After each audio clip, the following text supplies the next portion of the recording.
समजा आंबा घेतला मॅडम, आंब्याचा ज्यूस काढायचा, तर आंब्याच्या ज्यूस पासून काय काय बनवू शकतो? Juice, mango juice. त्याच्यानंतर दूध मिक्स केलं, थोडी साखर टाकली तर मिल्क शेक. बरोबर. चायना ग्रास माहिती आहे तुम्हाला? चायना ग्रास दुकानात मिळतो, 50 रुपयाला पॉकेट मिळतो.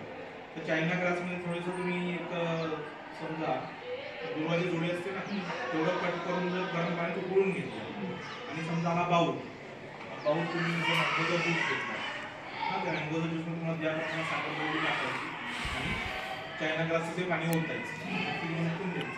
दुसऱ्या दिवशी बाहेर काढल्यानंतर ती जेली द्यायची, ती उलटी तुम्ही केली की कट करा आणि जेली म्हणून खाऊ शकता. हां, चायना ग्रास प्रॉडक्ट म्हणून तुम्ही याच्यात टाका यूट्यूबला, तुम्हाला खूप प्रोडक्ट बघायला मिळेल. पण तेच जर आपण दूध घेतलं, कोमट दूध उकळलं आणि दुधामध्ये समजा साखर टाकून आपण हलवलं समजा आणि चायना ग्रास जे गरम पाणी टाकून घेतलं, याला साधारण अर्धा कप चायना ग्रास याच्यात ओतला की काम होतं. अर्धा कप म्हणजे पाणी घालताना मात्र ते कोरडईसारखं असतं, व्हाईट कलर.